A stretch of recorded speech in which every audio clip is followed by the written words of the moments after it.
howlgalkan ay iska kaashadeen ciidamada dowladda iyo booliska degmada Holwadaag ee gobolka Banaadir ayaa waxay ku soo qabteen rag hubeysan kuwa oo dhac u geysan jiray shacabka halkaas ku sugnaa waxa sidoo kale ay ragani wateen bistoolado xashiish iyo bundado dhar ah 12 mobile iyo mootobajaajka inta badan ay dadku ku dhacayeen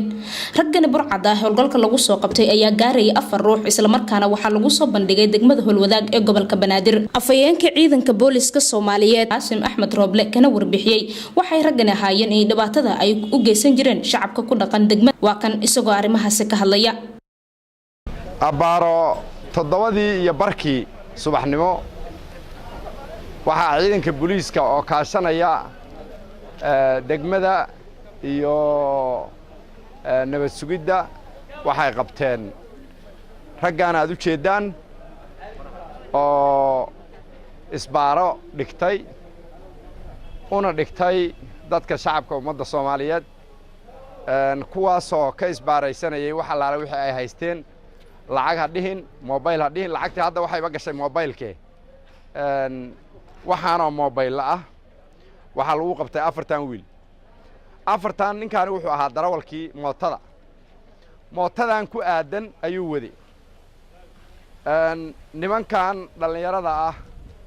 oo aad wajiyadooda u jeedaan waxay wateen bastooladahan aad u jeedaan hal bastoolad bay wateen waa runtiis weeye marka uu soo boodo uu yiri hal bastooladan wadanay waa runtiis hal bastoolad ay wateen bastooladaas ay dadka ku isbaaraysanayeen dadka waxa laga isbaaraysanay qof waliba wixii uu hayo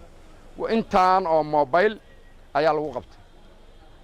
intaas waxa ka horeeyay mootadaas iyo mootadan aniga igu aadan dadkoodii waxay jiraan xabsiga la geeyay xashiishkan aad u jeedaan waa u jeedaan iskaashigu aad buu u fiican yahay waa xashiish weeye xashiishkaas waxa laga soo dhigay oo loo soo macneeyay sidaan waxa laga dhigay bundad dhar ah dharka baatiga ah oo bundadaysan baa laga dhigay waana xashiish waad u jeedaan xashiishkii sidaas laga dhigay bundadaasana laga soo dhigay mara caadiya oo baatiya oo duubkaas laga soo dhigay waxa ku dhex jiraana waxa weeye waa xashiishkaas ku dhex jira